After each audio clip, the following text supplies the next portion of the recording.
घर की औरत। कहते हैं ना, घर दीवारों से नहीं, उसके अंदर रहने वाले लोगों से बनता है। लेकिन क्या हो जब घर के लोग ऐसे हो? सारा दिन खाती रहती हो, सोती रहती हो, कोई काम नहीं है तुम्हारे पास। ऊपर से बहू के आ जाने के बाद तो तुम और निकम्मी हो गई हो। दिखावे के लिए हाथ में माला पकड़ ली है, बाकी कोई काम नहीं करती। अरे कैसी बात कर रहे हैं? अब तो बहू आ गई है, अब तो मेरी बेइज्जती करना बंद कर दीजिए। जैसे तैसे मेरी तो जिंदगी कट गई, गालियां खा खा कर। अरे उस बेचारी को तो छोड़ दीजिए। तभी बेटे के जोर जोर से चिल्लाने की आवाज आती है। कहा था ना तुमसे रिजाइन कर दो, क्यों नहीं किया? और ये पर्स लटका कर कहाँ निकली? चलो कमरे में, काम करो घर का। बहू बेटे की लड़ाई सुनकर सास ससुर बाहर आ जाते हैं। सामने खड़ी होती है नई नवेली बहू रीमा। देख लीजिए माँ जी, शादी से पहले तो मेरे माँ पापा के सामने कहा था कि शादी के बाद नौकरी करने देंगे, लेकिन अब क्या कह रहे हैं? तो तुम माँ जी को क्यों बोल रही है बहू? तब उसका मन रहा होगा, अब नहीं है। पर पिताजी, उसके मन से मेरा करियर तो नहीं चल सकता ना। ससुर को बहू की बात पर गुस्सा आ जाता है। वो बेटी की तरफ देखता है। पापा से जबान लड़ाती है, रुक। ये बोलकर वो पत्नी को खींचकर कमरे में ले जाता है और बंद कर देता है। ये सब देखकर सास दुखी हो जाती है। पति के जाने के बाद सास बेटी से कहती है, देख बेटा, अब जमाना कुछ और है। तेरे पिता ने घर में औरतों की कद्र नहीं की, लेकिन तू ऐसा ना बन। शहर की समझदार पढ़ी लिखी लड़की से शादी की है तूने, उसका ख्याल रखा कर, तमीज से पेश आया कर। जा, बहू को कमरे से बाहर ले आ। लेकिन बेटा नहीं मानता और बहू कमरे में सारा दिन बंद रहती है। शाम को बेटा बाहर जाता है कि सास चाय और बिस्कुट लेकर बहू के कमरे में जाती है। बहू बेटा ये ले, चाय पी ले। रो रो कर कैसी शक्ल बना ली है बेटा। माँ जी, ये कैसे लोग हैं? आप कैसे मैनेज कर रही हैं? ऐसे थोड़ी ना होता है माँ जी। घर की औरतों को तो पिताजी और ये इंसान समझते ही नहीं। क्या करूं बेटा, मैंने तो जैसे तैसे सह लिया, लेकिन तू ना सहना। दोनों बात कर ही रहे थे कि ससुर आ जाते हैं। अच्छा, तो अब बहू को भड़का रही हो? बहुत दिन हो गए मार खाए, अब क्या बहू के सामने खाओगे? जाओ यहाँ से, और जरूरत नहीं है ज्यादा इस लड़की को सर पर चढ़ाने की, समझी?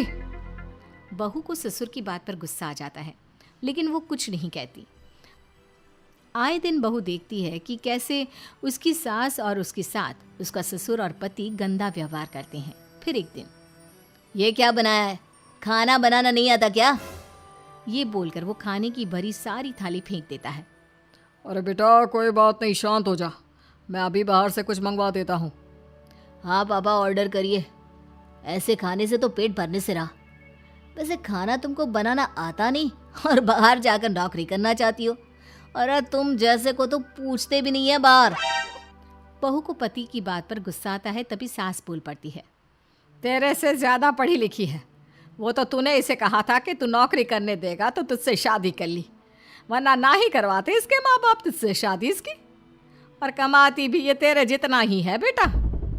बहू हैरान रह जाती है कि जो सास खुद के लिए एक बार भी खड़ी नहीं हुई, वो उसके लिए बेटे को भी भला बुरा सुना रही है। उसकी नज़र में सास की इज्जत और बढ़ जाती है। वो सास को देखकर ये सब सोच ही रही थी कि उसके कान में एक जोर से चांटे की आवाज़ आती है। किसको किसको मार पड़ी? वो देख ही रही होती है कि उसकी नज़र ज़मीन पर बैठी सास पर पड़ती है। अभी तो धीरे से मारा, फिर जुबान खोली ना तो ऐसा मारूंगा कि कान के पर्दे फट जाएंगे। सास रो रही थी। बेटा और पति वहां से चले जाते हैं। पिताजी अच्छा किया माँ को जोर का चांटा लगाकर, आगे से जबान खोलने से पहले 4 बार सोचेंगी। बड़ी आई। दोनों हंसते हुए वहां से निकल जाते हैं। बहू सास को उठाती है और पानी देती है। मैंने ये दिन रोज देखे हैं बहू, लेकिन तू नहीं सहना। तू अपना जीवन अपने अनुसार जीना। शादी के वक्त मैंने तेरी माँ से बात करने की कोशिश की थी, उन्हें बताया था, लेकिन वो नहीं मानी। बहू सास को पकड़कर रोने लगती है। वो इसलिए नहीं मानी क्योंकि वो मेरी सगी माँ नहीं है। माँ जी, जिस तरह से आप मेरे लिए खड़ी हुई है ना, मेरी माँ भी नहीं हुई। बेटा मैं तेरा भला चाहती हूँ, तू नौकरी इस घर में रहकर तो नहीं कर पाएगी, एक काम कर, इस घर से चली जा, पैसे कमा और खुश रह। माँ जी, हो सकता है कल तक मैं आपके इस फैसले को मान जाती, लेकिन आज नहीं। माँ जी, आप यहाँ इस नर्क को झेले और मैं आपको छोड़कर चली जाऊं? नहीं, कभी नहीं। अगले रोज, सुनिए, वो क्या है ना, मुझे कुछ कपड़े और गहनों की ज़रूरत है, तो ज़रा पैसे दीजिए ना। अब आप घर के मर्द हो तो पैसे तो आपसे ही मांगूंगी ना। बुरा तो नहीं लग रहा ना आपको? नहीं नहीं, बुरा क्यों लगेगा, ये लो कार्ड, कर लेना शॉपिंग। अगले रोज, बिजली का बिल आया है 10,000 का, भर दीजिएगा। इतना बिल कैसे आ गया?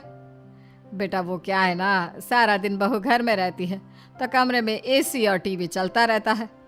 अब कम से कम बाहर जाए तो 4 पैसे कमा कर लाए, लेकिन हम लोगों को थोड़ी ना औरत की कमाई खानी है, वो तो मर्द ही करता है ना। पति पर्स देखता है और फिर हाँ माँ, ठीक बोल रही हो, खैर चलता हूँ, ऑफिस का वक्त हो गया है। पति ऑफिस से पिता को फोन करता है। पापा, घर के खर्चे तो बढ़ते ही जा रहे हैं, ऊपर से महंगाई आप देख रहे हैं। मैं सोच रहा हूँ क्यों ना मीना को नौकरी के लिए हाँ कर दूँ, 4 पैसे ही लाएगी ना घर में। वो तो तू ठीक बोल रहा है, लेकिन ये औरत की जात, कल को 4 पैसे कमाने लगे तो यह नहीं कि सर पर चढ़कर नाचे। हाँ पिताजी, बात तो सही है, वो तो आप हैं जो माँ को मुट्ठी में रखा है, वरना मेरी वाली तो। खैर, सोचते इस बारे में। शाम को पूरा परिवार साथ बैठा होता है। वो कल पनीर की सब्जी बनानी है तो थोड़े पैसे देकर जाना। और हाँ, कीर्तन भी रखा है संडे को, उसके लिए सामान की लिस्ट बना दी है, ले आना। पापा को दे दो, वो ले आएंगे। अरे पापा कहाँ से ले आएंगे, मेरे पास नहीं है पैसे वैसे। लो, पैसे ही नहीं है? मेरे पापा की जेब तो हमेशा नोटों से भरी रहती है। बेटा, लक्ष्मी को जो पूजता है ना, उसके पास लक्ष्मी रहती है। जो घर की औरतों को मारे पीटे, वो भला कैसे लक्ष्मी का लाभ ले सकता है? वाह वाह, क्या बात है, तो जबान खुल रही है तुम्हारी। लगता है भूल गई पुरानी मार और डांट, क्या? हाँ माँ जी, शांत हो जाइए, मैं नहीं देख सकती आपको मार खाता, और फिर हो सकता है कि मैं आपको बचाने आऊँ तो ये भी मुझे मारे। ठीक है बहू, मैं कुछ नहीं कहती, तू ये लिस्ट बस दे दे, मैं चलिए आराम करने। फिर अगले रोज, सुनिए जी, वो मायके जाना है, वो क्या है ना, शादी के बाद से गई नहीं, तो ट्रेन की टिकट बुक करवा देना। तो मैं भी तो साथ जाऊंगा ना तुम्हारे। तो ठीक है, फिर फ्लाइट की ही टिकट करवा दीजिए। वो क्या है ना, अच्छा थोड़ी ना लगता है, आप पहली बार मेरे साथ जा रहे हो और हम ट्रेन से चले, ठीक है ना? पति ऑफिस जाता है, जहाँ उसका दोस्त कहता है, अरे क्या हो गया यार, परेशान सा दिख रहा है, तेरी तो नई नई शादी हुई है, भाभी परेशान कर रही है क्या? अरे नहीं यार, तू तो जानता है थोड़ी सी कमाई में घर चलाना मुश्किल हो रहा है, तू कैसे मैनेज करता है यार? कैसे क्या यार, तू जानता है ना मेरी बीवी रिया को, वो टीचर है, फिर घर में ट्यूशन करती है, साथ में बच्चे भी पढ़ लेते हैं। यार, घर नाम की गाड़ी दोनों पहियों के साथ चलने से ही चलती है, वो भी कमाती है और मैं भी, और चल रहा है घर बस। पति को दोस्त की बात समझ में आती है, लेकिन पिता का ज्ञान कैसे भूल सकता था? भाई, कल को सर पर चढ़कर नाचने लगी तो।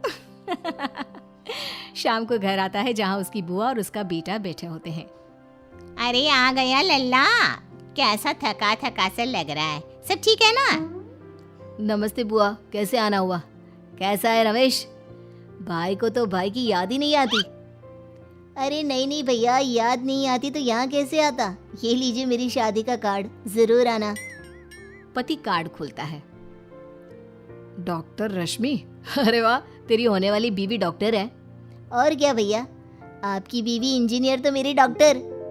तभी वहाँ सास आ जाती है। अरे जब घर में ही बिठाना है बेचारी को, तो काहे का इंजीनियर है, तो काम वाली ही, घर का काम करती है और आराम। इतनी पढ़ी लिखी लड़की को घर पर क्यों बिठा रखा है? अरे बहू कहीं झोला छाप डिग्री तो नहीं लेकर आई है? पत्नी की बुराई सुनकर पति को गुस्सा आता है। नहीं बुआ, यूनिवर्सिटी टॉपर है मेरी मीना, और हाँ, बड़ी कंपनी में काम भी करती है। बस शादी के बाद कुछ महीनों की छुट्टी ली थी, अगले हफ्ते से ऑफिस शुरू हो जाएगा। क्यों मीना? तभी ससुर आ जाते हैं। हाँ, लेकिन फिर घर का काम कैसे होगा? और पैसे कमाने लगेगी तो सर पर। पिता की बात पूरी नहीं हुई कि बेटा, सर पर चढ़ने का हक है उसका पापा। पत्नी है वो मेरी, यानी मेरे घर की रानी। और रानियां तो सर का ताज होती है। क्यों मीना? मीना पति की बात सुनकर शर्मा जाती है। वाह बेटा, तू सही समय में समझ गया कि औरतों की इज्जत करने वाले घर में शांति और लक्ष्मी का वास होता है।